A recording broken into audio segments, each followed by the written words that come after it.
Hi, welcome to Wednesday. A lot of great letters came in about animals, so let's get started. This gal by the name of Marie said that I had mentioned having a dog that even I couldn't cross over. It was my own dog that wouldn't leave me. I really haven't had a problem getting, other pets to cross over. Now she asks, if one knows that your pet is about to die, what do I recommend or how to properly prepare your pet to cross into the light? I recently said goodbye to my dog and explained to him that there would be a light to walk into it and wait for me on the other side. I told him not to stay.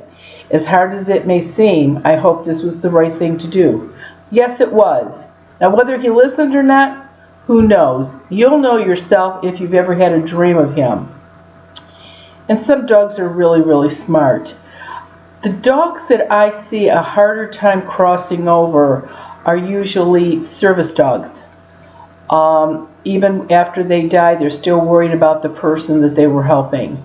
So that seems to be what the main problem is with some of the dogs staying. But no, you can tell them whatever you want, and that's the whole thing. Don't hug them, don't hang on to them, don't say, stay with me, you're my baby. Don't make it harder for the dog to go. This one is from my great question asker from Philadelphia, Linda. This will be the last of her questions that she sent. I wore the quince necklace to take my cat to the vet's as he was choking and gagging. The doctor said he had asthma, for which he gave me medicine. The bills are usually around $100 or more a visit. This visit only cost me $66. You said that the charm will give one a berth of about 3.5 to 4 feet of protected area. True. And I didn't let my cat anywhere further than that from me at the vet's, and I didn't want interference of any kind regarding my cat's health. Do you know of any pet incidents where the animals or human earthbound spirits that would have affected the pet's health? Yes. An earthbound spirit will absolutely take energy from anything that's living in your house, including your pets. Now, obviously they don't have, if you have a 6-pound dog, it's not going to get as much energy from a 6-pound dog as it would from an adult, but it affects everybody in the house, absolutely. And if you have animals in the house, and there are ghost animals in the house, they're more equal. So a ghost animal in the house can absolutely affect your dogs. Like I said, a lot of times, a house I did recently, the lady said that she almost had a heart attack when her cat went into the bathroom and grabbed the end of the toilet paper roll and was running around the house with it. And I just said, well, okay.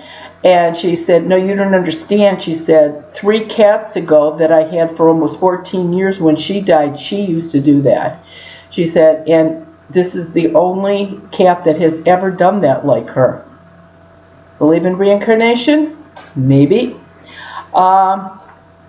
Thank you, Linda. And I don't think a quince charm helps with keeping the cost of stuff down. Okay, this one is from Alex in Long Island. And let's say a pet dog is in remission from leukemia, but if an earthbound spirit hangs around the house a lot, have full-blown cancer again. Well, I just sort of answered that.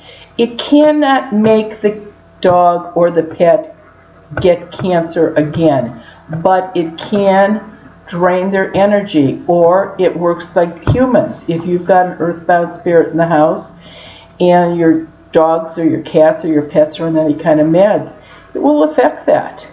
Absolutely. And can an earthbound spirit project some kind of harmful energy or thought form to an animal or to even people? to cause them to be ill again.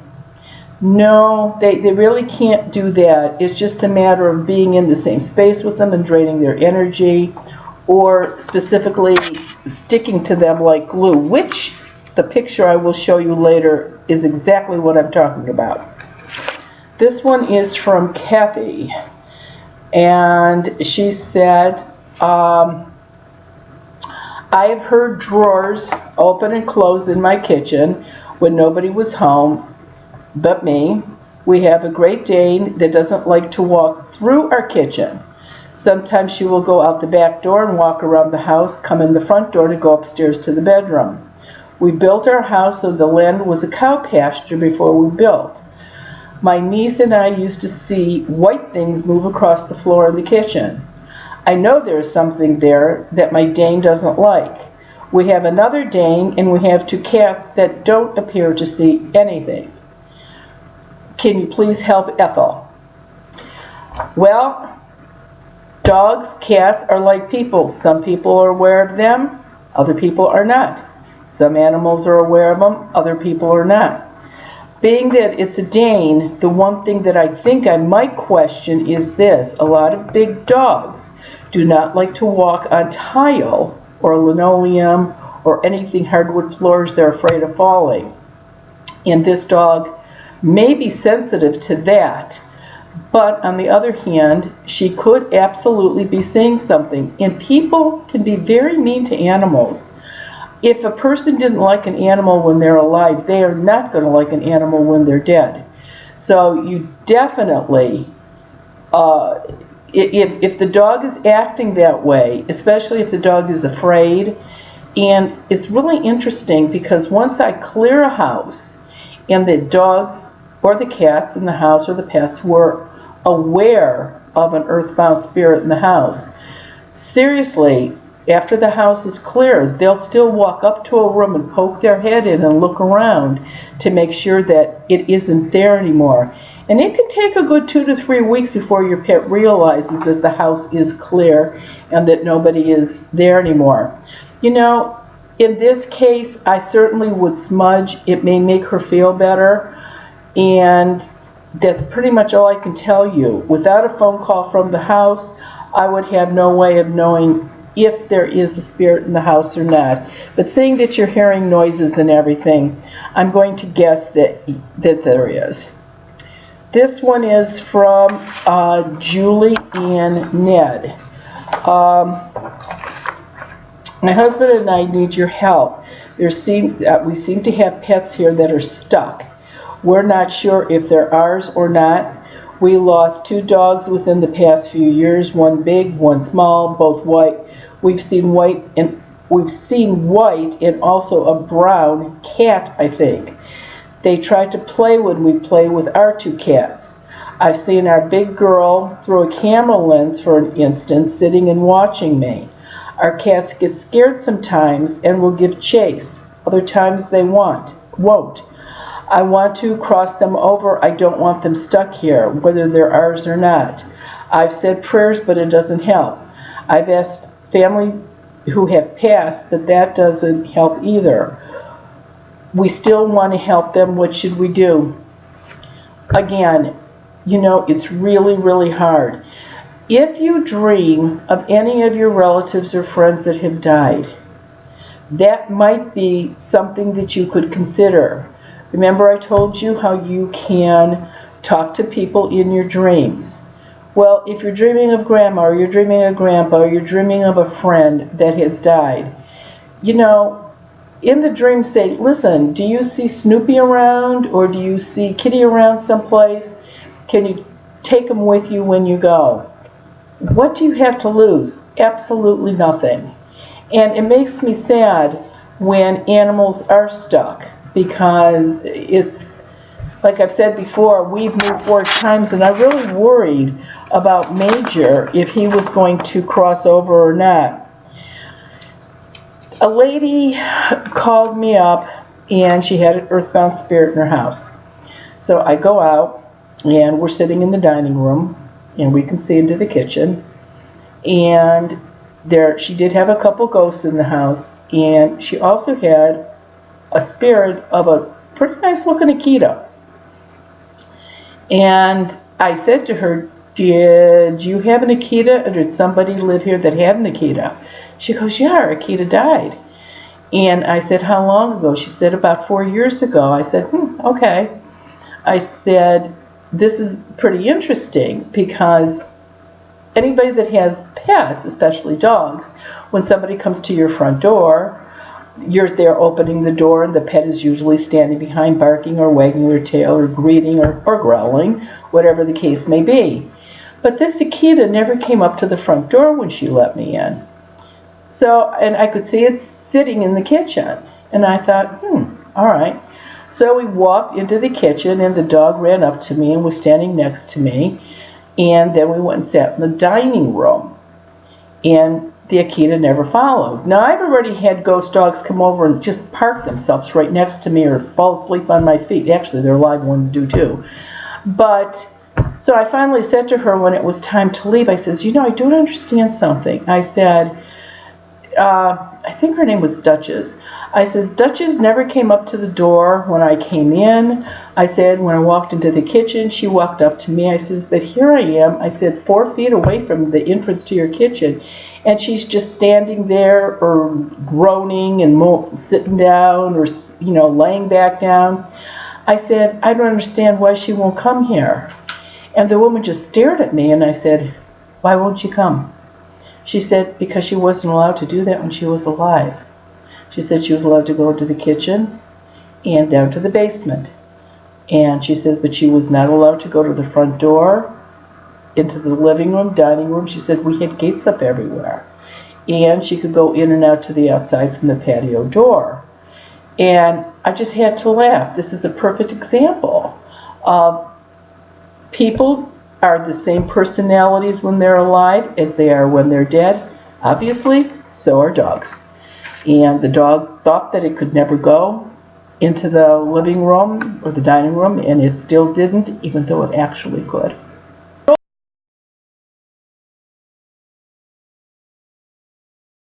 Called me up and she said, this is terrible. She says, I'm never alone.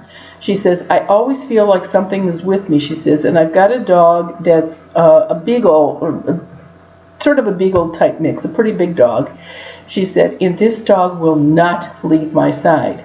And it's always staring, always looking at something, even growling sometimes. And so there was a man in the spirit in the house, but there was also another dog in the house. And I thought, well, maybe before I got there, I'm thinking, well, maybe the spirit dog is bothering the live dog. Because again, that's happened to me personally. So I walked in the house and the ghost dog ran up to me right away. Her dog actually, the live one actually ran up to me too. The ghost man sort of stood back a little bit. Her husband had taken a picture of her sitting on like a chair, couch type chair, and the dog was on her lap. This male ghost that was in the house was so close to her, constantly on her. I mean, his energy was all over this poor woman. She couldn't do anything alone. And her poor dog just didn't know how to help her or protect her or how to keep him away. So here is a picture of this gal holding her dog. And as you can see, now let's go this way. Look at how she is all, she's not clear, the dog isn't clear. You can see the white energy over her. Again, this poor dog, live dog, was trying to protect her from this ghost. This ghost was so happy to leave, finally, even though he was being a pain. And I think it made the dog even happier. And the ghost dog did go with them also. Okay, I want to talk about a couple of things. First is, I have a brand new website. It needed to be updated so bad, and I am repeating words because you realize that I don't do anything about computers, Facebook, tweets, whatever, all that stuff I'm on. So I don't answer questions. I don't even see questions from there. But everybody else seems to, and it seems like it's going pretty well. There's still a lot of tweaking to be done on it, but I think according to the vote, it's easier to scroll through or to get to different sites on it. So I'm glad that you like it. If you see any problems with it, please write, and the webmaster will look and see what's going on. I want to say something about the event that was canceled last Sunday. Seriously, I have, in all the years that I've done events, and I started talking at libraries when I was in my 20s, and so you're talking like 50 years ago. I've done a lot of events over the years. Seriously, this is the first one that has ever been canceled. Not even bad weather has ever canceled these. It was beyond my control. There was nothing I could do. The tickets went to the person that was having the event. I have no idea who was coming, who was not coming. So if there was a problem, I am so sorry. It was put on Facebook a couple of times that the event had been canceled. So I'm just hoping that not too many of you went out there for nothing. Like I said, it was beyond my control. Now this is interesting, and I thought I would start talking about it today because we are talking about animals. On Saturday, April 25th, in Sandusky, there is a merry-go-round museum. Who knew? And I'm going to be there doing a talk I'll be there from noon to 3, and there will be a talk, but the really nice thing is they have given permission to us to walk around all the grounds, the whole museum, and all the floors in the museum, which is not open to the public. And let me tell you, there's a lot of ghosts in this place. So we're sort of going to be going on a ghost tour with this. So come on out, and I hope too many people aren't creeped out by wooden horses, because there's a lot of them out there. But let's see who's around or what's happening or who's lurking around. And it should be a lot of fun. If you go to my website, my new and improved website, you'll find it under events and click on it, and you can get all the information on how to go. I think next week we will probably be doing some follow-up questions on animals, because that always happens, and then we'll be doing regular questions. In a couple of weeks, I'm going to be doing stories about ghosts in religious places. Religious places is what I said. They are everywhere, in churches, synagogues, any kind of church, anything like that at all. And you'd be surprised at some of those pictures. So if you have any questions about churches, let me know. Please keep the letters coming. I love it. And we will see you next week, Wednesday. Thank you.